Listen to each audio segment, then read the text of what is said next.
Boom! Welcome back to another episode of One More K. It is episode 53, and we are back in the house. It is Mr. Ned. Good morning, Ned. It is technically just afternoon. It is midday, but a very good morning, good afternoon. And what a joy to be back. Uh so cool. Wow, we took a break for 10 months.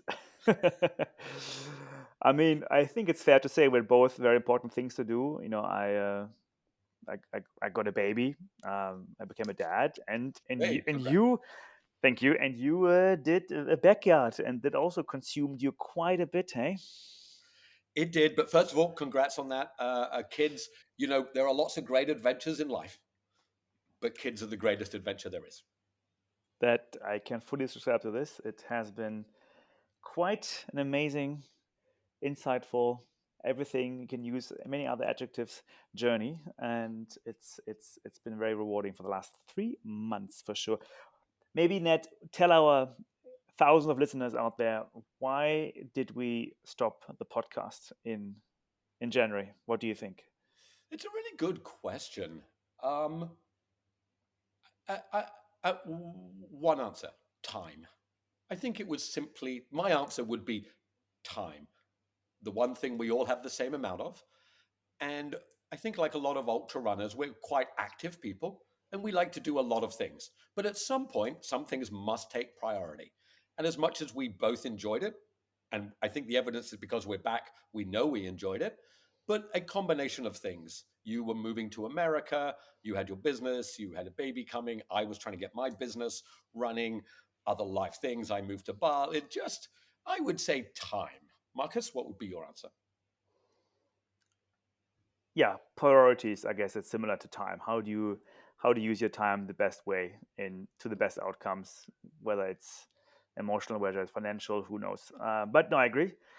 It's been missed. I mean, we still talk to each other a lot. There was no breakup of Ned and Marcus. I mean, we talk almost every week. I mean, and we had this whole bromance going on in Tennessee. We will get to this later, but for sure, I think we kept talking, and we kept talking about various parts of the world, whether it's Leca or whether it's business or running, or we don't stop talking.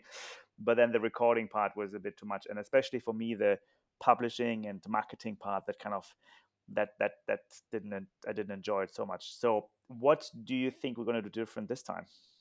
It's a good point, and you're right. I think the catalyst for coming back, and we'll talk about it, which is this 4 or 5 day amazing adventure we had together to achieve something together, which I think we'll both take a lot from, reaffirm the fact that we have, great friends, love talking to each other, and I think we kind of miss this. And so, what's different? I think, to be fair, you did. I'm going to say 90%. I don't know the exact number, but you did significantly more than 50% of the work. I turned up each week and chit chatted. The only other thing I did is I wrote my drop, but you kind of did the getting the guests, and we didn't market it hard, but we put it on Spotify. So differently, I am willing and able, as I've said to you, to do more of what I should be doing. I'm happy to go and get guests. I think people know in my other life I'm a salesman, which means talking to people and getting people to either buy or do things. So I've definitely put up my hand to go and try and find guests. I'll also try and do more of the marketing of it. And if that is okay, then you will still do the kind of Riverside and publishing it. But then I think the biggest thing, just to straight up, I will take on more of it because I have missed it. Look, it's not like I've missed it. I've never woken up each morning and think, oh my God, but I did miss it theoretically. And I think we both knew at the time you were doing the majority of the work. And I think this time Mm, we should try to split it relatively more evenly, which means me doing more. for sure. And shout out to our very loyal fans. For example, Daniel Roquette, who has been, I would say, almost begging us and nagging us for sure. Like, can you please do one more episode? So, anyway, we appreciate you all out there. And I have to say, Ned, I did check our analytics now and then, and we still have, like, every week a few listeners listening to episodes. Sometimes even 5 or 6 people tune into episode. I'm like, wow, okay. Some of them have reached now 200, 300 listeners, and so that's pretty good actually. I I mean, think for it's I the think work it's we've been we doing. never we Yeah. did it As people know, Markus runs Lecker. I'm a very small shareholder in Lecker. I may be the person who's consumed the most in one go. We will discuss on that at later in the show.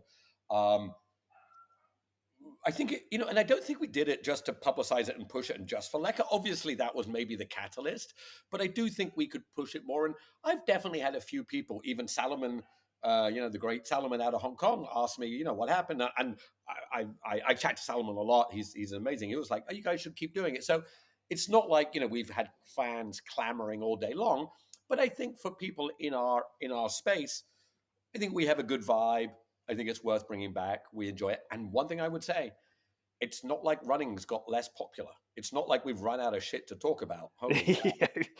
I mean, I had to think about you. Did you see Eliud Kipchoge's shirt running on the New York Marathon? So I don't know if you thought or saw, but wasn't that the same as Caleb Wilson's Exactly. So there in was a Western big States? headline saying Nike put out a big post on LinkedIn, at least I saw. We have taken the trail running shirt into road running now. I'm That's what like, they said. they said this. We took the trail running knowledge into road running, right? So they said that. I'm like, if you read between the lines here, maybe extrapolate what's happening at the moment here. And that's interesting that they have been, adopting trail running stuff into road running, into the massive road running. Mhm. So much to chat about there. We should do it over the next few weeks. That when I saw it, because look, I'm a massive Elliott fan. Interesting. I don't know if you know this, Mark, is completely random history. I was in Oakland, next to Berkeley University, Yeah, looking at the I live university. here right now. I Yeah. know you do. That's why I'm Yeah. saying. Okay. My son, 5 years ago, was looking at maybe going to Berkeley. I was in a hotel room watching Elliot breaking two, and I Oh yeah. vividly remember sitting right there. And that was rogue. That was amazing. And then you're right, trail running has grown. And let's face it, 10 years ago, nobody would be wearing that kind of technical holy type vest in a trail. You'd be like, dude, like we're like the skate kids, like we're cool now. And I'm a fanboy of David Roche. When he did Javelina, he basically said Javelina, the 100 mile, was a 5K sprint. They went through the marathon in the first 100 miles. They went through the first marathon in 2:54 What? on trail Oh of a my 100 god. miler. So I think what's happening is road and trails getting bigger, but the front end of trail is getting fast, like Yeah, for sure. straight up fast, fast, Yeah, fast, fast, yeah. which was never true before. Wow. The reason we got back together was because of our adventure in south of Nashville, Tennessee, in America, with a great time. So I thought, we thought, let's put up an episode, the first one of this new batch, to talk about, I believe, one of your top highlights in life. Most definitely. And it is the Backyard Ultra Individual World Championships, where you're wearing right now the finisher T-shirt. You Um, are a very proud man. oh my God. Ready? Da-da-da-da-da. Wow, that is the coin that you got from Lars when you dropped out of the race. Yes, sir. That That's a coin is. showing Big. Big is the dog of Lars, and Lazarus Lake. Big's the Backyard Ultra. So, I mean, let's kind of step back a bit because we have to. I mean, I'm sure everyone on the show here knows that you love backyard. It's not a secret. I mean, this is pretty much wide open out there. But still, we need to kind of just put it into context. How did you qualify first and foremost for this backyard? That's the first question. I won the Singapore National Championships in 2024, October. It's just 1 year ago. I won that, and the winner of the national champs gets to go to Bigs. That's how I got there. How many yards or loops did you do then in Singapore? 26. Which is not the Singapore record, I believe. Nowhere near. Singapore record is 52. By The great, the eminent, the wonderful Joshua Toe. So you were quite lucky that you got in with that little yard into the world championships, hey? One and not only lucky, double lucky. This was my third time at the satellite champs, and just to let people know, ever since COVID, when people couldn't go to Laz's yard, his place, he started these national champs around the world, which formed into this idea because Laz is a very global citizen. He wanted people, national champs, to be able to come because it was mainly just Americans qualifying. Nothing wrong with Americans, but he wants the world to participate. And so he created this on that October day. Every second year now we have a team champs, and then every next year we have a individual champs. So in 2020, only about 30 countries put up their best 15 backyarders who all at the same time. So starting when the backyard starts in Tennessee. So, 7 a.m. in Tennessee was 8 p.m. in Singapore, which is 1 p.m. in UK, whatever. The national championship occurs, the winner of which gets a place at Bigs. And then each country, you sum up the total yards of all those 15 runners, and we get placed in countries. So there's two outcomes where your country is placed. I have competed at all three of the Singapore champs. Now, let's be clear. I love Singapore, but it's not really a hotbed of backyard talent. I got into the team of 15 because we could barely find 15 people who wanted to do it the first year. And I had done backyard on my treadmill during quarantine. There was a quarantine backyard ultra on Zoom, and I did 21 loops, 140K on my treadmill in my bedroom, which I was about the only Singaporean who'd ever done backyard. So I qualified. In the first year, I came sixth with 22 yards. The great Abby, who is Singapore's OG trail runner, who's done 4 trails, he won with 34, but he couldn't go to Bigs. So he qualified for Bigs, but couldn't go due to life and stuff. 2 years later, I came third. I did 28, which was my personal best. So that's in 2022. Joshua beat Derek in an all-time classic. I dropped out at 28, and they went head-to-head up to 52. Joshua won. In 2023, he then went to Bigs and did 72 yards. I mean, Marcus, you've been there. You've seen that course. You know what that is. That's real deal, That's right? pretty good. That's good. Yes, that's good. That's Okay. straight up good. Like, really impressive. Then 2024 rolls around. Satellite team champs. I can sense that Joshua, he came in a bit injured. I don't want to speak for Joshua. We should get him on the show. But I know he's a bit injured. Derek, who was the guy who did 50 2 years ago, wasn't there. Abby wasn't there. There's a guy called Chris Timms, who's very quick. But I don't know if he loves backyard, but he could definitely go far. He wasn't there. I had this little thought in my mind. I'm like, oh, you know what? Maybe. And as it turned out, at yard 25, there was just me, Joshua, and Zoe. Zoe, amazing trail runner. She was definitely done at 25, like totally broken at 25. And as we set off at 26, Joshua was injured. And he said to me, Ned, I don't want to go back to Bigs this year or next year. And he said, I don't want to battle you because I was feeling strong. And so suddenly he just sent me on my way on loop 26. And I was like, what? I win? And I had more in me. But hey, you take what you can. Here's the crazy thing. So I was lucky, but here's the crazy thing. I won with 26 loops, assumed I'm going to Bigs, was super happy, tears and everything.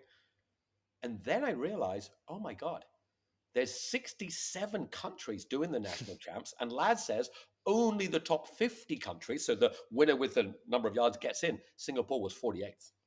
So I just scraped. Yep. You just did. But that's, yeah, for sure. That's amazing. I remember then 6, 7 months ago when we talked, you didn't feel too great physically, injury-ish. You weren't actually sure if you can go to Tennessee. So then take us through your training journey in the last, I guess, 10 months now to how to get to Bigs. After the satellite champs, I was tired but not exhausted. But I give it a month or two, eat crap food, get ready for Christmas, all that shit. I didn't train much. Came back in January, Feb. over my life and over the last 15 years, I've had this kind of problem with sciatica where I get a numb leg, which I think Markus can attest to, maybe a little mental as well as physical, but we can discuss that as we go forward. But really, my leg was numb. And what it means is when I run on it, it's weak. It doesn't hurt, but it feels weak and wooden. And for 4 months, I just couldn't get it right. And I didn't run really. January, February, March, April, I didn't run. Maybe 50K a month when it would get better. It got worse. It got better. I was running in the swimming pool. And yeah, like, it's now end of April and I haven't run for 4 months. And yeah, you start to think, oh, maybe I'm not going. Because now I've only got May, June, July, August, September, 5 months, because 2 weeks of October. Sure, I've got 30 years of miles in my legs, but what are you going to do? Not train and turn up? And then, life, serendipity. To be fair, I was going to sauna ice. I went to physio. I ran in the pool. I got x-rays. I got MRIs. I got an MRI and the doctor said, Ned, I know the problem. He's like, you've been ultra running for 30 years. I'm like, yeah. He's like, I won't swear because we don't swear on the show. Your back's effed. Like, you've just battered your discs and now you have bulging discs that are hitting your... He said, look, it's just part of it. You have to manage it. And I was about to have a steroid injection in my back to stop the numb, but I didn't. And honestly, Marcus, I don't truly know why, but June, I ran 150K and the numbness went. And then July, I was like, all right, let's try. And I put 450K in July and felt pretty good. August, I put 480K. Felt pretty good. September, 500-ish, including a 15-hour, 100K, 15-loop session on a super hilly course in the heat here in Bali. Felt pretty great. I swam every day. 1K, so I was getting a little stronger. Sauna ice every day. I don't like Western medicine. I think it's rubbish, but I took a couple of ibuprofen, one a day, just to keep the swelling away. I took turmeric. The other thing, Marcus, I don't know if I told you this, I went from 80 kilos to 72. So I lost 10% Yeah, of my body weight by not eating yeah. crap. And so I put the effort in. 4 months, I put the effort in, and every day I was worried that my legs would be numb. And as you know, Marcus, even the day before, I was like, oh shit, my leg's numb, partly in my head, partly, I don't know. I try not to lift things. So coming into Bigs, I'm going to be very grateful for the 4 solid months I have. Right. Yeah. What were your expectations then for Bigs? What did you have in mind in terms of loops and yards and strategy? I mean, I'm delusional. I'm an idiot. I was like, oh, what if I could do 72? Wouldn't that be wild? I could beat Joshua. There's no reality around that. But if I think about it, I did summarize it in this way to someone.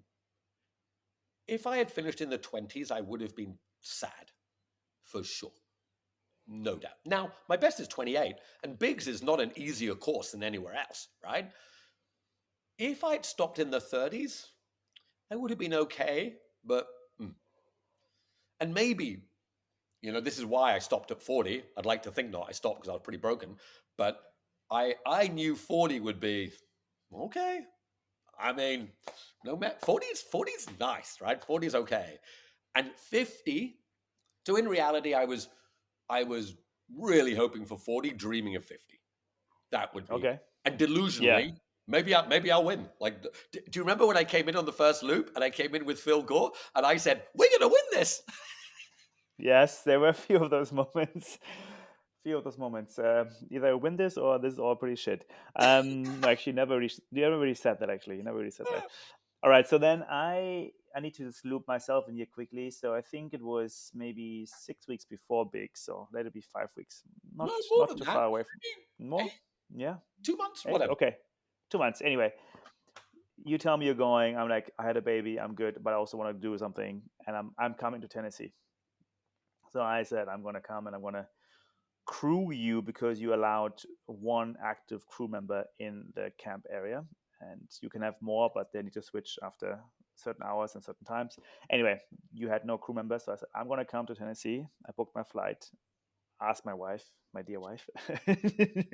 She said, okay, because her mom is here. Thank you. And so then I came and I decided to come at least. So, and let's, there will be many thanks through this, but it was so weird.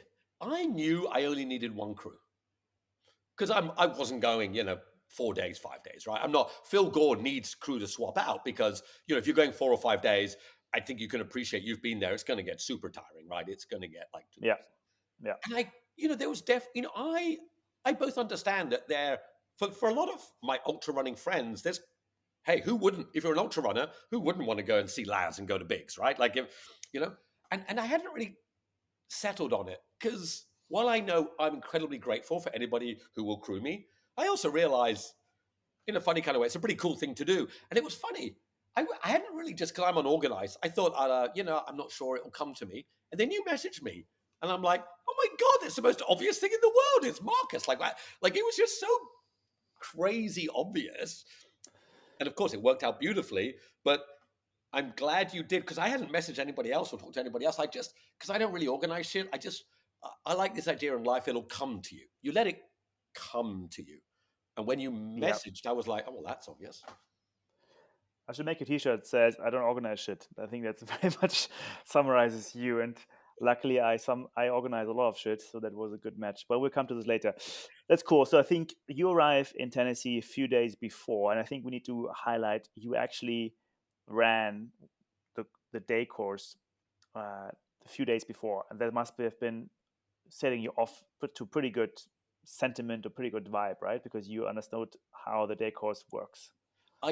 So just one thing, I walked the day course So on you walked it. Thursday. I asked, because technically we set up on Friday. Uh, I asked Sandra, so Sandra is Laz's wife, can I, because she's like, helps to organize, can I walk the day course? And I was like, how will I find it? It's actually a very obvious course.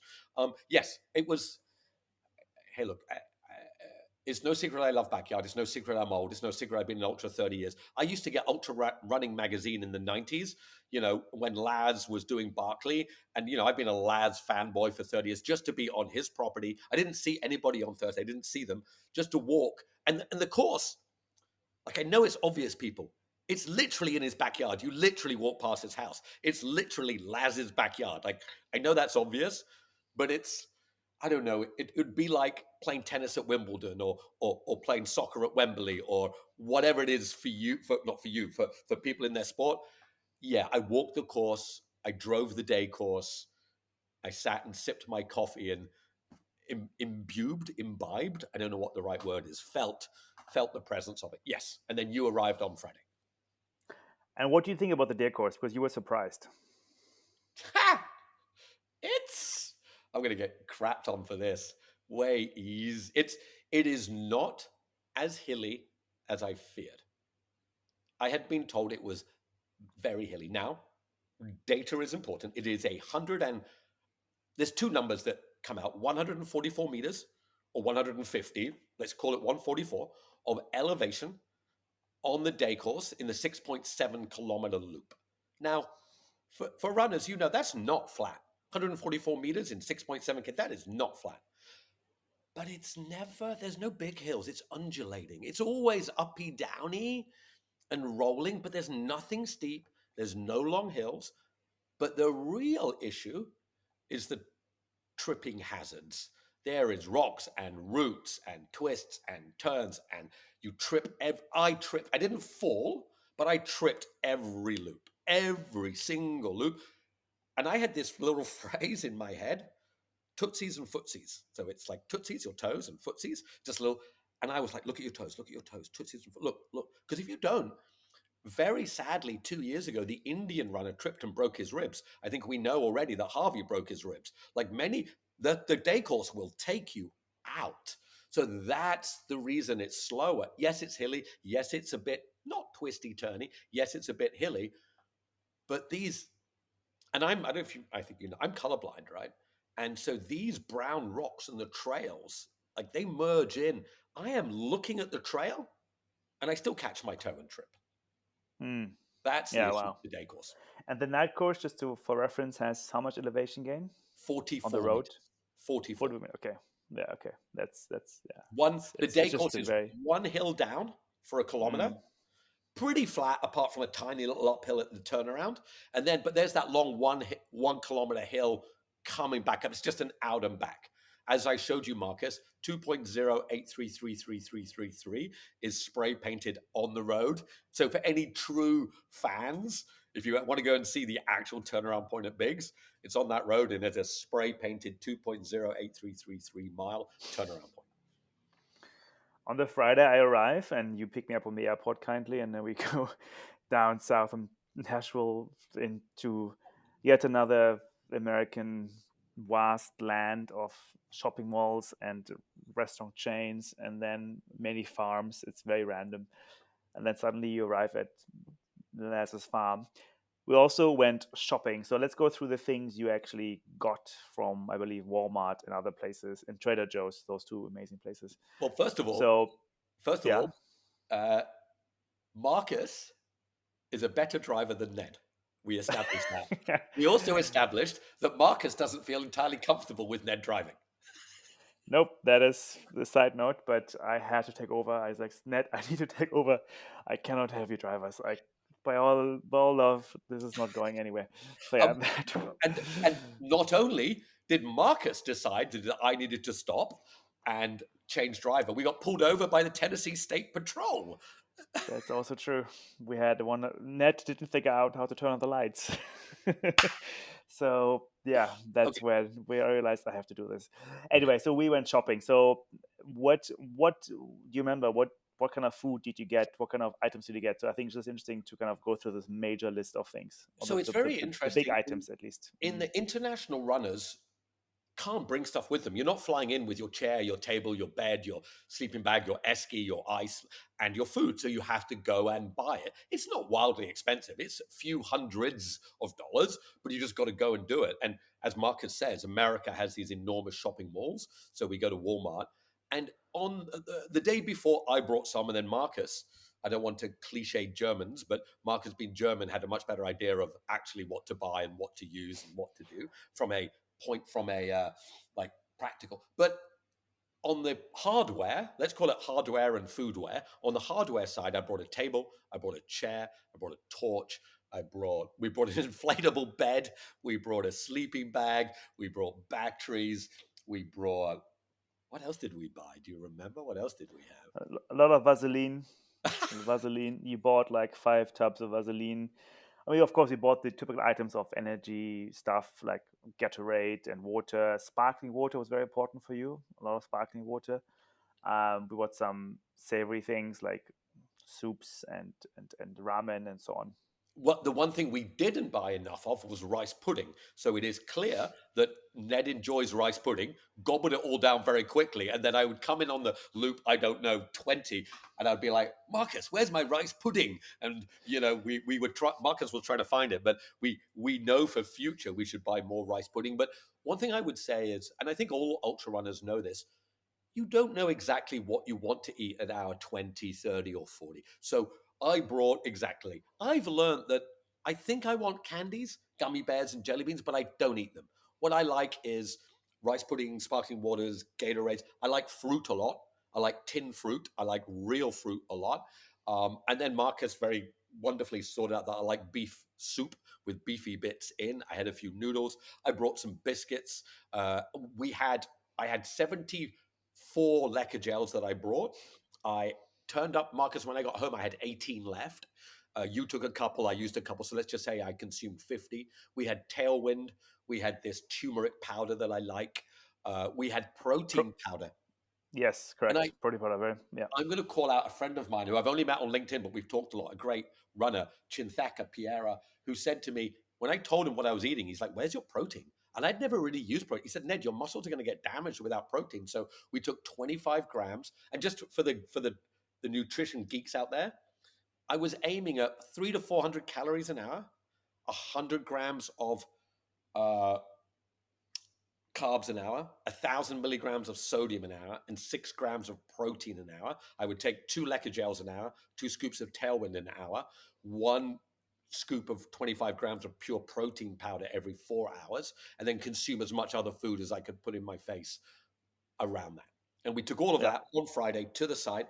And on the Friday, everyone sets up their tent. And we got lucky with the best tent mate ever, an Austrian champion, literally the Austrian champion, called Stefan Wilfinger. He's got a Mohican. He's so cool. His wife, Doris, and I'll let Marcus, because was an amazing, and his dad was support. And we set up our tent and met our tent mate and got ready. Yeah, that was a very small little campsite in that sense. It's in the driveway of Lars' farm. You have a bunch of tents for each runner shares a tent with another runner, and then there's 3 media tents, and that's it. Some toilets, of course, but no running water, no supermarket, very spotty internet connection, no electricity. You have to bring your own battery packs, which And no also is very parking. important. And no parking at No the site. parking aside, so you have to walk roughly 14 15 minutes to the parking lot down the road to another farm, I think, where they have some parking space. So yeah, it's a very remote. Nothing is necessarily, I think, official. I'm not sure if Lars has his It's a permit great for that. it's a great Um, question. he We don't know, no, right? I overheard a conversation with the Europeans where Europeans were like, "Oh, in Europe we have to have this kind of flag and this kind of permit and everything." And Lars just dodged the question and walked away. And Lars died. So, but I don't think he has a permit. Anyway, it doesn't matter. But it's very remote and it's very cool. So I think Friday was all set. We had a decent dinner, and then on Saturday morning, early morning, we drove back to the camp, and you set off at 7 a.m. I did, and there's definitely, it's a combination of excitement, but also, and I use this word again and again, gratitude, gratefulness. Like, I realize, and I don't say this to put myself down. I am very lucky, fortunate to be there. I am not one of the world's best backyarders. I am a good backyarder. I earned my place fair and square. Hey, you know what they say? Don't hate the player, hate the game. The game was win your championship. I was there fair and square, and I have no, I shouldn't be there. But if we think about it, that race is meant to be for the best 75 backyarders in the world. And actually, Marcus, my previous best at 28 yards put me 2,400th in the world. So there were 2,500 people. My 40th puts me number 500 in the world. So I have moved up, but I'm not top 75. But that's not what the event is now. It is what it is. But as we set off on the first loop, first, Laz, just to say how grassroots it is, there's tents, there's the site, there's a do not finish arch, there's great media. Literally at 6:40, Laz got his spray paint of orange paint and painted the corral 20 minutes before the start. He by the start line, he painted orange line, a rectangular box, big enough for 75 of us. And then with 10 minutes to go, I obviously love Laz and had the great privilege to talk to him, but he can be quite direct and gruff. And he stood in front of all of us and was like, "You must be there's a video of it. You must be in the corral. Don't be out the corral." And he said it quite forcefully, because he said, "Every year I will disqualify somebody. The rule is clear. You are in or you are out." And we were all like, and at one point, like, you could see somebody had their foot out and somebody brings, we're all there together. This is Laz's world. But just to say, we stand there before the off. Laz tells us rules are clear: run the loop, come back, start again, don't interact with anybody, or don't do anything, don't get support outside your loop. That's it. And yeah, and then off we go. And he rang the bell. Happy time.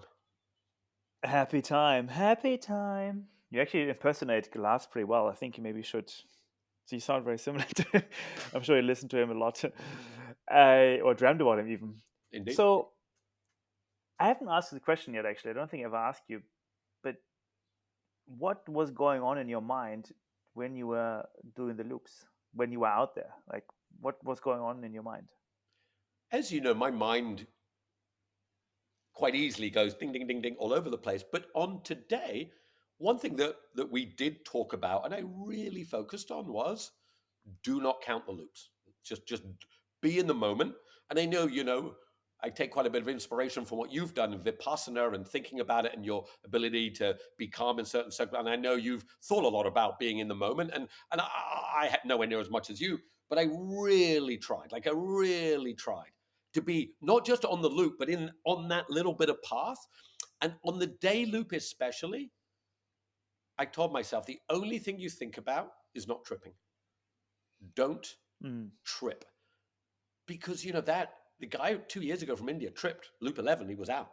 And I really, that would have broken my little heart. The only time I came out of that, because I know I can run 11 loops. Just to let everybody know, we do 11 loops on the day course and 13 on the night course due to the light. There's no way you could run the night course in the dark and get round in time. You would trip and fall, and it just wouldn't work. I don't have to worry about, oh, I'm tired in the first 11 loops. I was not tired. It was not hard. But every so often, as I was caught on camera saying, I would look up and Harvey would be with me. Or Phil ran the first loop in 56. And as you know, because you're my crew, I came in 56. So sometimes I would look up and I'd be running with Phil or Harvey, or I ran with Evo a bit, or all of the greats. And I'd be like, oh, this is so cool. And then I'd be like, Ned, stop, focus, focus, focus, get back. Like, come on. And so that's what I would do. And I would also try, this sounds weird, but not to be too social. I love Mm. talking, but I have to keep every bit of Mm. energy for myself. Of course, when Harvey said hello, I'm too much of a fanboy not to say, but I was not unfriendly out there, but I tried to keep in my own little world. Mm. Right. Okay. Yeah, that's true. I had the impression too. You were just pretty focused, actually. That's not neither too excited. There weren't too many emotions on your end. Like once, I think you had like, oh, I'm with Harvey and with Phil. They had like this one realization, but that's it. I think there weren't too many other ups and downs necessarily, or too many ups, especially. I, I think it's Yeah. that's with backyard. You've got to even it out because, as Laz says, you don't have to have any great loops. You just Yeah. have to have good loops, and you can't have one bad loop. So you've got to try and keep that. I hate to say that's why backyard's like life. You got to try and even it out. Yeah. For sure. For sure. Yeah. Yeah.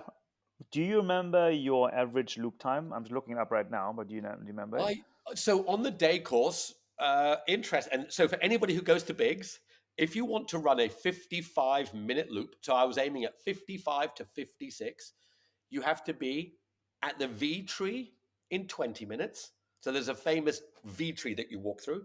You have to be at the top of the hill at the far end of the course in 30 minutes. Hmm. You have to be at the U-turn. There's a U-turn because the course is out for 2K, a loop for 2K, back for 2K. You have to be at the U-turn back in 40 minutes. You have to be at Laz's house in 50 minutes. And that will put you back on the start line, finish line in 55. And that is what I aim for every loop on the day course. Right. Yeah. Okay. I see that your fastest loop was 49 minutes with loop 20. Your average loop time was 52 and 57 seconds. And the slow loop was 56 minutes and 48 seconds, loop 40, of And if course. you Okay. look at So, the first 11 loops, you will see yeah. that they are 55, 56, 55, 56, I imagine. Yeah, exactly. So I think I was thinking how to structure your race because how many sections, how many chapters were there? Um, I can think of three right now because we had the first day, then we had the crazy night with rain and thunderstorm and whatnot. That's definitely noteworthy. And then the last bit, maybe you can even say four because the last 4 or 5 loops are in its own by itself. When I moved the chair to the tent northwestern. The first day, let's talk about that quickly. I'm pretty straightforward. You come in around 50 minutes. I think you consume a lot of gels and actually a lot of fruits, sparkling water, pudding. But yeah, you don't sleep much in the breaks. I think you just in the pit stops I call them. You just have a good time and then you move on. Anything else? I mean, that's I noteworthy. honestly, and Yeah. this is my sixth backyard.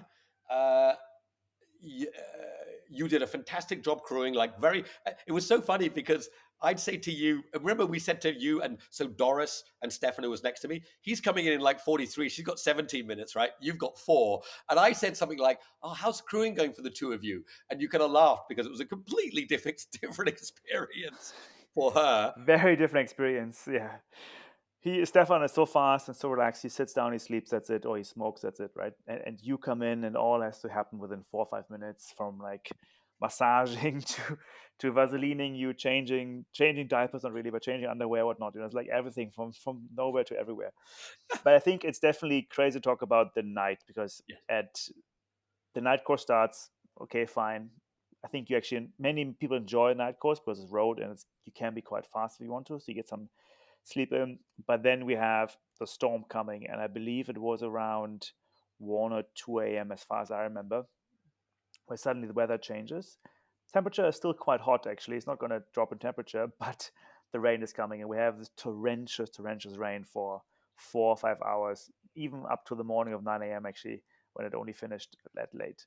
Uh, I was in the tent, which was leaking, and we were actually half swimming in the tent. It was quite crazy for us. But you were out there. You were the ones who were actually battling the rain. So talk me through that, the hours you spent out there in the rain. It was honestly, it was beautiful. It was lovely. It was special. It was, I don't, I grew up in Scotland. My parents were kind of self sufficient. I grew up without central heating, walked to school in the snow and the rain. It's not like I'm some tough person, but like my dad's view had always been the weather's never bad. You just adjust your attitude, right? So Right. I'm Yeah. always very comfortable. I thought it was beautiful. Like we had our head torches. I want this to be an experience, right? I want this to be an Yeah. experience. And sure, we are so lucky it didn't rain the second night, because the second night it was like 5 or 6 degrees. If that had been Yeah. rain as well, because it was maybe 12, 13 degrees, it was chilly, but it wasn't like if it had got down to 4 degrees and the rain, woo, that would have been a shock. Yeah. But I thought it was lovely. It was cool. The road course is easier. I there was no drama in that first night. But where my head went? I'm like, it never crossed my mind that Laz would let us stay on the road course. I just assumed we're going back on the day course. And I was doing 55 in the dry. Honestly, I didn't really say, I don't know if I said this to you, but I'm like, I think I'm just going to get timed out, loop 25. Like if we go back on the day Mm. course. And it was in my head. And I remember trying to say to myself, Ned, you can't control. It never crossed my mind that Laz would put us on the day course. Like, because I didn't know that was a reality. I just assumed, okay, we just got to do what we got to do. And I try to keep it out my head because there was no drama. But I think everyone knew if we went on the day course in that wet torrential, Yeah. we wouldn't have got around. I mean, it's pretty impressive that actually I don't think anyone dropped during that heavy rain. Everyone just pushed through. I do think it looked a bit scarier from the crew perspective, because we were the ones supposedly in the tent where it's dry, but it wasn't. And I was sleeping on my mattress, and you have the water dropping into your face, and you just can't sleep.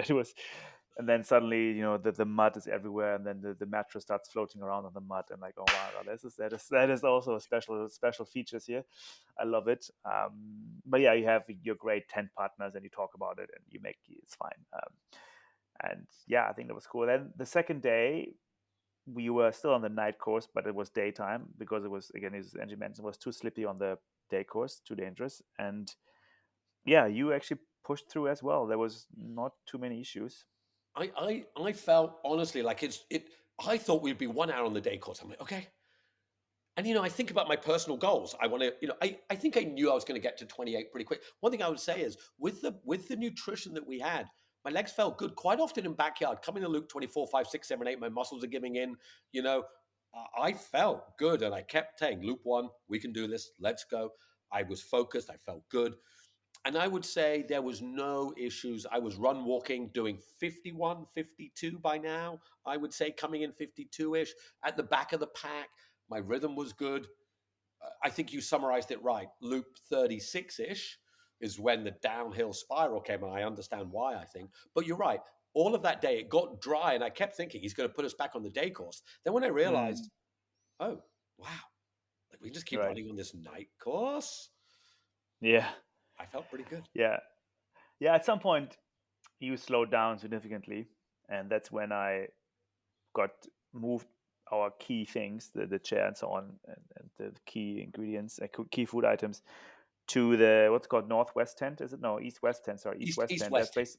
east-west end. That's the tent right next to the corral, so you can just step out of the corral into your chair and then get back into it. So you don't have to walk those 40, 50 meters.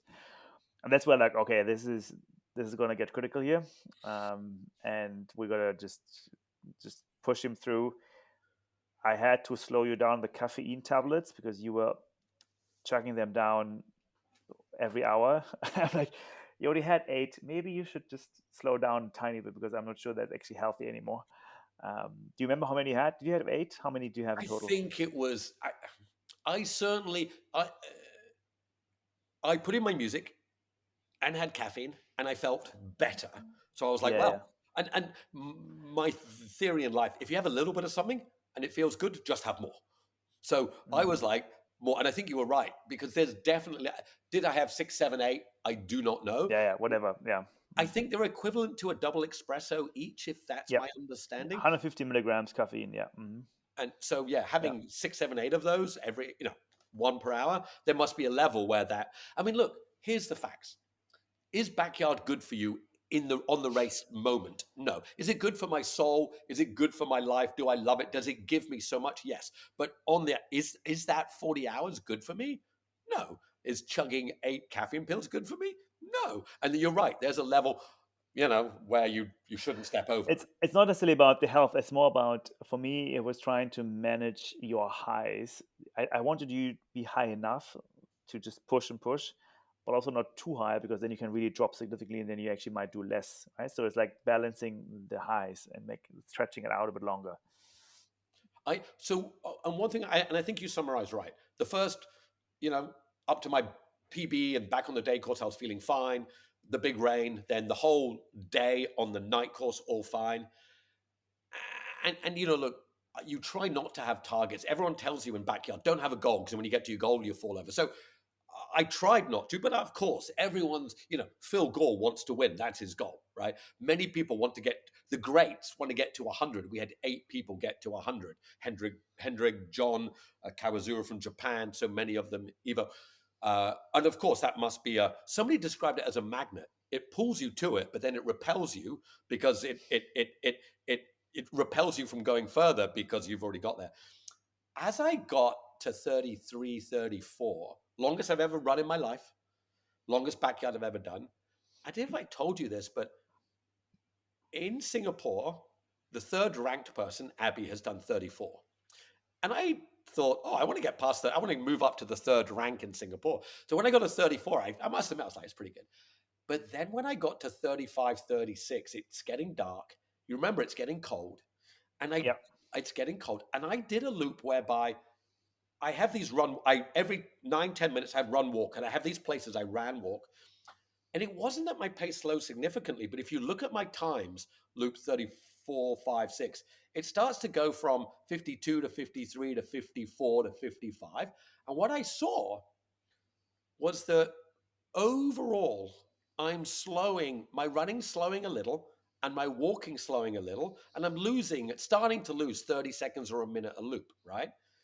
Yeah. So I get my music, I get my caffeine, and I tell myself, man, you've got to run the whole loop. Because if you start walking, you're going to time out. And I don't know if that's right or wrong, but I was like, man, that's going to be 55, 56, 57.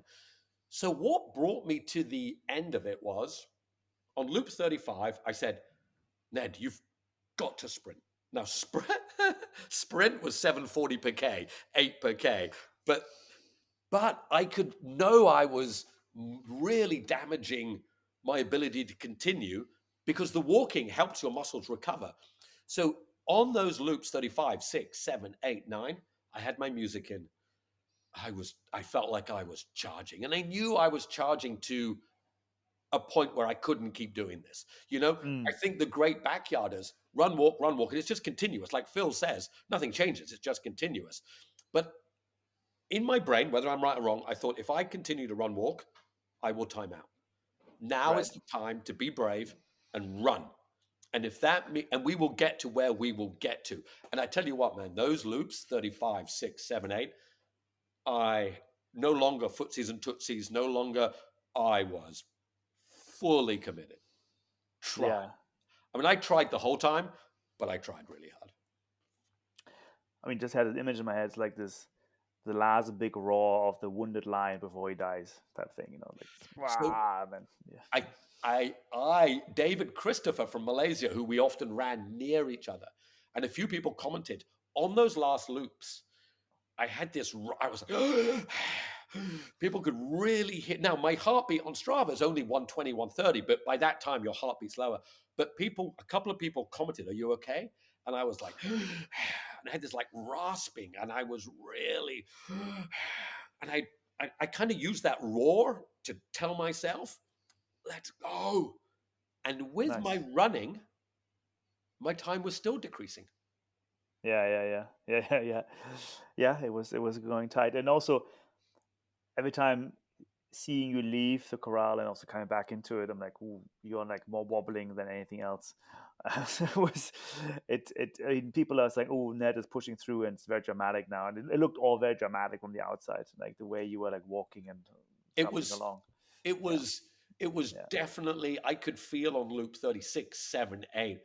Almost I had this horrible and my head, I had my earphones in and nobody could talk to me. And I talked to so many beautiful people out there, Mishi and Meg and Evo and Hutland and David Christopher and so many. And I'd love talking. When I said I wasn't being too social, on the road loop you can chat. But I almost had to ignore, and I had my head torch, Marcus, and I put it on the road and I told myself, just that bit of road. And I was almost getting and I really sensed, but I could feel myself damaging it, and it was getting. I knew it was pushing to an end point, and I think, was it loop 39 or 40? I came in, and I think you commented on Insta or Facebook. It's like Ned isn't speaking much now. Or you said to somebody like, I had not lost the ability to to talk, but I didn't have any energy to talk. I didn't want any interaction. Like I knew this was it. Like every effort has to go into every further loop now. yeah, yeah, yeah, for sure. Loop 40, you leave. I stand at the fire, chatting with people, and then people are like, "Oh, Ned's back, Ned is back," and 41, then loop 41. sorry, 41. Oh, sorry, apologies. 41. You start 41. We don't finish 41. But you come back from 41. Like, oh, Ned is back. By then, I have to say, I think you are the crowd's favorite because of your Thank you. storytelling online, because of your attitude towards every runner and all the crew members, and of course, because of the how you make everyone make feel part of your dramatic journey Thank you. in the camp in this case, and of course online as well. But yeah, everyone's like, "Oh, Ned is back, Ned is back," and then you walk back, if that's the right word, but you wobble back to camp. Well, look, thank you. I mean, you were a massive part of that. You incredibly kindly and confusingly for me when I went out, because we didn't plan this. You said, "Can I post for you?" And I'm like, "Yeah." I thought you were going to post, and then I was on like 14. I'm like, "Is he posting for me from my?" Which was totally cool. I just hadn't thought about it, right?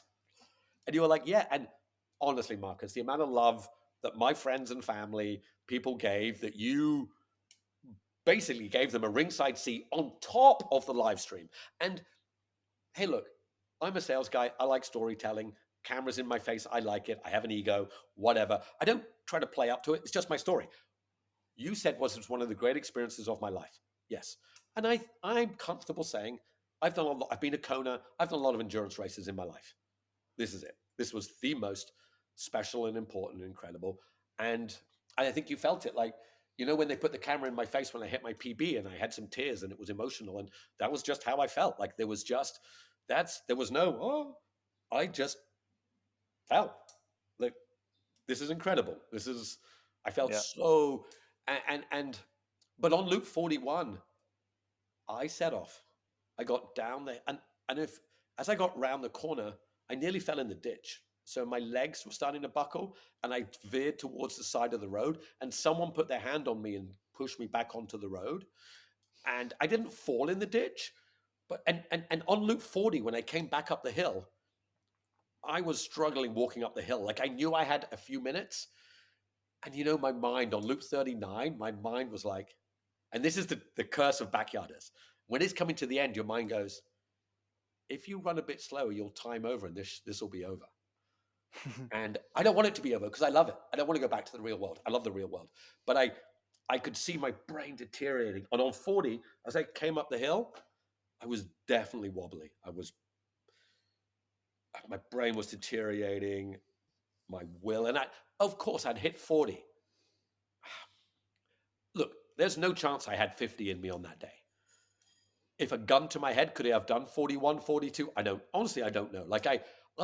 So Marcus, when I got 500 meters down the hill on Loop 41, 7 minutes had gone by. And I think one or two of those I had stopped and a bit confused. And then you can see the distance. And I saw everybody in the distance. And I'm like, 7 minutes, 500, I can't make it. And I stopped at the turnaround for the day course. And I looked back up the hill. And for a minute, I was like, I don't want to go back, because if I go back, it's over. But every second you stand there, you can't go forward because it's over. So I had this little world for a minute where I know it's over, but if I don't move, I can just stay here. But also, it's 5 degrees. It's freezing. I don't know if you know, for the loops before that, I'd got out just in my shirt. Now I had a hoodie, luckily. But honestly, that was like this special moment just for me when I stood on that turnaround, and I knew, and I didn't want to go home, not home, but back, but I had to. And then reality comes back in, and it took me, I think I came back home at 16 minutes. So it took me 16 minutes to go down the hill and back, maybe 900 meters. Right. Yeah. Yeah. Yeah. Wow. Lots of hugs, lots of tears. That was very special. It was, what time was it of the day? I forgot. Late in It the evening. was midnight. It was just after midnight. Midnight, right? Yeah, midnight. Yeah, exactly. Midnight. Yeah, it was, yeah. Yeah, it was only in that sense 40 hours, but as in amazingly 40 hours.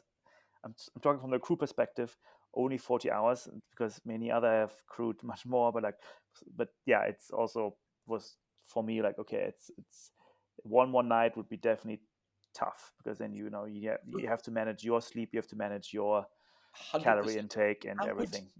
so let me ask you a question. How would you summarize your crew experience? The Yeah, I mean, I think it's quite similar to having a baby in that sense. You just have to make sure or you sleep, you eat, you poop, you pee, and then you need to make sure also you take care of yourself from now and then. Um, what I was surprised about. So basically, my rhythm was pretty much the same every hour. It was just whether it's day or night, doesn't really matter. You have, because of, and I saw it compared to other crew members as well, you come in only for, let's say, 4, 5, 6, 7 minutes. So it's a lot of energy is very compressed in this very short amount of time. So it also, on my side, is like the hormones, the adrenaline, the cortisol, it goes up like spikes like crazy. And then when you leave and you are up out and about, it takes me 10, 15, 20 minutes to come down from this as well. So I can't sleep, I can't do much. I'm just sitting there. I mean, I'm posting on behalf of you, and that's kind of nice. But then you have maybe 10, 20 minutes to rest, sleep a bit. And then usually other runners come in again already. The fast ones come in, so you can feel the energy pumping again. And you have to prepare the food for you, like you cook or you prepare the water, the protein. So that also takes 10, 15 minutes, and then you start waiting, right? So effectively, you only have 10, 20 minutes of rest, really, which, I can see I can manage better now, but I was surprised by this. I was like, oh, I've got 40 minutes to do nothing. That's great. But actually, no, it's only 10, 20 minutes because of everything else happening around you. And of course, you need to talk to other crew members. You talk to Lars about the weather, the forecast, like when is it going to rain, and planning this and that. And yeah, I think that was surprising. And then I loved the the fact that crewing in those 4 or 5 minutes, every motion has to be almost perfect. Like, at the end, maybe you didn't realize, but at the end, you were sitting in the chair. You just held your hand up, and I knew I have to give you a sparkling water, and you move your head back. It means I have to take your head off. Yeah, it's like I'm basically learning your gestures and your movements, and I can adjust myself. And I love this kind of True. this 100. It's almost this full efficient and fully harmonized moves, right? And that was cool. At the beginning, where there were some issues, okay, do I massage now or do I give the water? But at the end, I was like, okay, I know now. Like at least I tell myself I know maybe what. But you didn't complain, so Yeah. and You it, you yeah, knew, so you like knew, you yeah, knew. and okay, now I need to do this, and then you have really every second matters at the end. Like every second matters. You have to charge your phone, which also is running out of battery. You have to charge your head torch, so like, and it's all important, right? You need your phone for listening to music. You need a head torch for watching the road, and you have to watch. Sorry, you have to charge your watch as well, which ran out of battery. That was not phone and battery running out. Watch and phone running out of battery. Yeah, so all of these things you need to just like bam, bam, bam, bam, bam, bam, bam. Like there's no, you can't waste any second. It's really like Formula One. It's really like a pit stop where every second matters. Right? It's fascinating. Yeah, When people say it is a team sport, I mean, you can, as the crew, you can really feel it, yeah, touch it, see it. yeah, You know, if you have 15 minutes, sure, you could do more yourself. But it is completely true to say there is zero chance I get to 40 without you. yeah, yeah, yeah. Thank you. Yeah, no, it's just cool. And you see Stefan and Doris, the Austrians next door. I mean, yeah, he's back for 17 minutes and he sleeps and she just stands there, doesn't do anything, and she doesn't. I mean, she's just, of course, waiting for him. But it's amazing to see the difference. And yeah, I enjoyed it, and again, definitely had many highs as well. And sleeping in that mud-like environment was also, you feel like you're 18 again, and it kind of humbles you in life. I think it's good. Yeah. And look, But I enjoyed it. and you did an amazing job, and I think you can see, like in the tent next to us, was Harvey and a crew member who's been with him forever. They just have it dialed in, Yeah, dialed. yeah, You just, if we did it again, which I'd love to and hope to, you just know, like it is this symbiotic relationship, And it's funny you mentioned when you have 4 minutes. I don't, if I don't have to tell you I need a sparkling water, it just comes. There's 3 seconds, 5 seconds. That helps, yeah, right? yeah, You just know, and you get better and better. And I stayed till the end. Harvey could come with 2 minutes to spare and get it all done because his crew members are like ding ding ding ding ding ding ding. yeah, yeah. Exactly, You exactly. it's yeah. Yeah, And you did mention to me that you quite enjoyed at time you got to stand by the fire with people and yeah, yeah. chat to these amazing. Again, I wrote in my report, which I will read. There are amazing, beautiful, wonderful people, but you got to stand around the fire with them, right? Yeah, it's you meet other crew members, and you have this very international crowd. So I got to know Peter from Czech Republic and Slovakia and people like them. It's been amazing. Malaysia was across the other tent, and next door were this the Norwegians, and yeah, it was very wonderful. Like very wonderful people. Everyone has a story to tell, and it's only 75 runners and 75 crew members. It's not a very big event. There's no spectators. There's no crowd. There's nothing. It's just 75 people crewing, 75 people running, and that's it, right? 150 people plus media. Okay, there's some media around, but that's it. And just to say, what a fantastic job the media did. When you look at YouTube and the Yeah, quality they put out, exceptional. I saw some stats somewhere quickly on this one that apparently there was an average of 5, 6, 7,000 viewers, and which actually is more than some of the famous trail races are getting these days. So it was actually quite up in the rankings. I did notice, and I don't know exactly. I saw a number of 200,000 total viewers over the time. So whether that's independent, unique, and look, the camera people that I spoke to, Jacob and Tanagram Films. I think one thing we can say about Backyard is that it appeals to runners and non-runners. There is something unique about it, and the way that every hour, the amount of messages I got from non-runners were like, "Oh my God, Ned, I followed it. It was so exciting. It's amazing." No, a non-runner's not going to watch UTMB or Western States. It just doesn't relate to them, right? Runners watch that, Yeah, but non-runners can watch yeah. Backyard. Yeah, I think it is this hourly check-in. Like you're okay, and to be honest with you, you only watch it for the 5 minutes Of course, before and after, or maybe of even 1 minute course. after, because what else going on, right? But it's enough to just tune in every hour for a few minutes and check the runner again, and maybe see an interview, and get a bit of emotions, and get on with life, and come in the back an hour again, right? It's very cool for an audience. It is very cool. And just to say, yeah, overall, what a great experience. I think we worked great as a team. I am happy with 40. I would say this now I've done 40, and you asked me because I messaged you to say, oh, I can do 50. I think it's a combination of now I've seen 40. I think I can understand, like anything in life, when when you do something, you think you can do more. A combination of seeing the course, seeing other people go further, now believing I can do 40, really, like no doubt, not believing, I know I can see 50, dream of 60, and I can see it. And I did notice this, Marcus. When people set decent PBs, they do between 40 to 50% of their previous best. So I did 28, went to 40. Joshua did 50, went to 72. It's not exact. So I do think it's not uncommon. So if I take 40 and do even 30, 40% more, there's 50. Now, of course, I'm nearly 60 years old. There's a point where the diminishing returns of life and reality kind of come part of it. But yeah, I think that's something I take away very gratefully for, that at 58, I still think my best is to come in backyard. And I think that's for many people. Many people should Mm. should look at that, because it is a sport that's both accessible and crazy. Anybody who's a runner can do a backyard. Anybody can run 6.7K, but almost only Phil can do 119, right?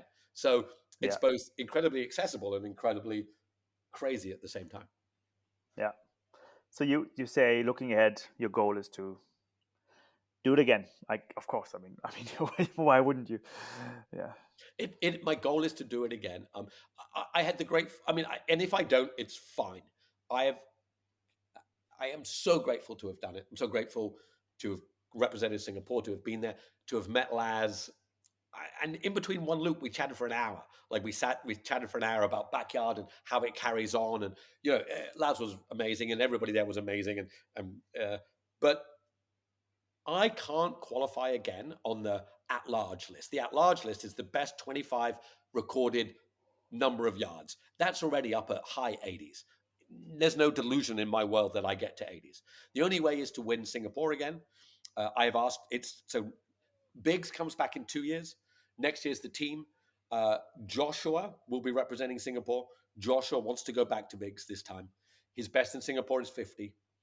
Previously, I would have thought, yeah, 50, he's got me. Hey, I have to believe. I've done 40 on Biggs. Now, Joshua's done 70 on Biggs. So all the money should be on Joshua.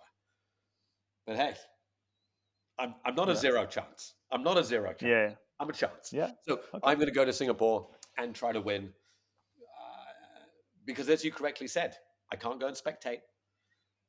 There's no other way for me to get back. So, and Yeah, here's a crazy thing, man. I'm going to say if we get back from, I was not the oldest at Biggs. Jennifer Russo, the great Jennifer Russo, is 59 with a best of 76. She did 53 loops at Biggs. But from what I can tell, no 60-year-old has ever competed at Biggs, from what I can tell. And from what I can tell in the world rankings, no 60-year-old's done 60 loops. Indeed, at 40 loops for a 58-year-old, I'm kind of at the top end. Jennifer's done 70 as a 59-year-old lady. I'm going to put it out there as a wild, crazy, impossible goal. The number one, I qualify for Biggs.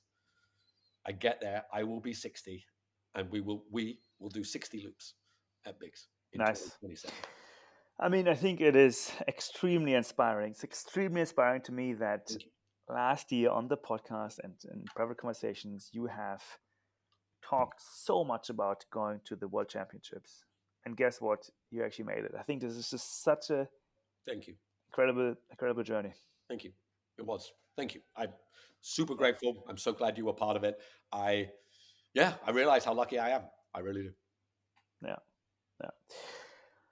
Last but not least, we always finish an episode with the drop or the Ned's poem. And yeah, let's hear what you have to say. I'm sure it's going to be about backyard. And everybody, if you don't love backyard, it's okay.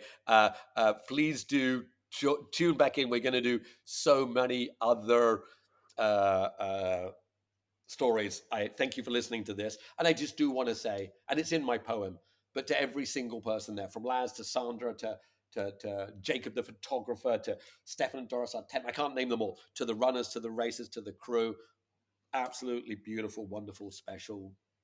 It was so cool to meet you all. And in my poem, I shout that out. So I'm going to put on my glasses.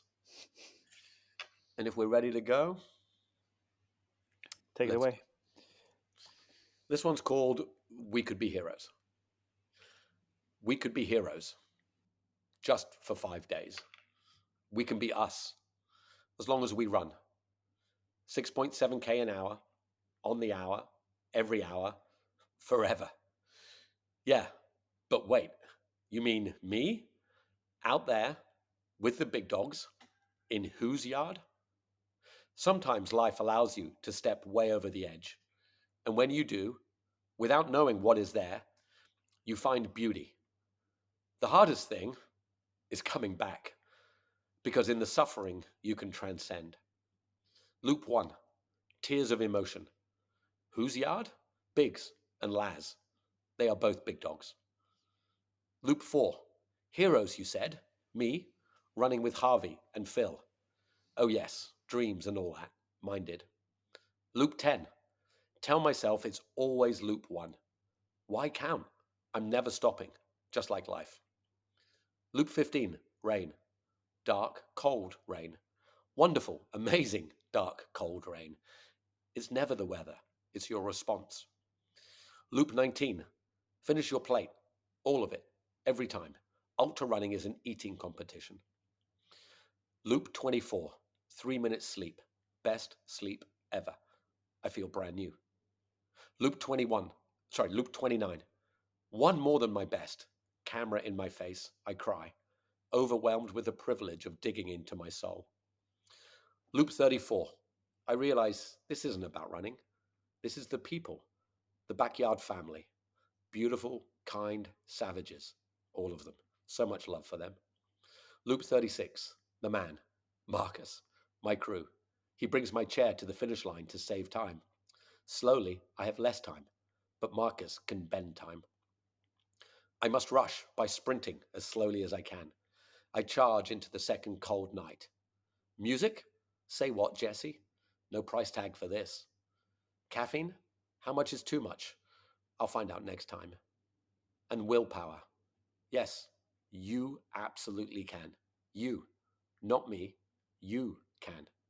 Mind over me. I am my effort. 55 minutes, 56 minutes, 57 minutes. Charge, run, push. Yes, now, Ned. I am relentless until I am not. Loop 41. The wall wants to stop me. It pushes on my body and pushes on my brain. I push it back so hard. I am the wall. This time, it wins.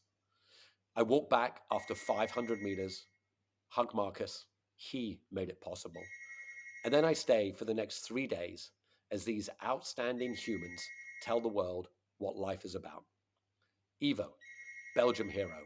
He ran 750K. He is 55 years old. So much respect.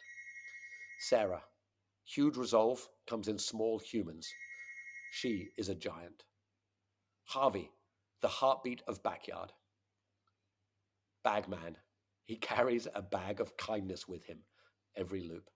And Phil, from Planet Gore, a true alien. He ran for 5 days. And all of them, every racer, every crew, every staff who made this happen, we are family.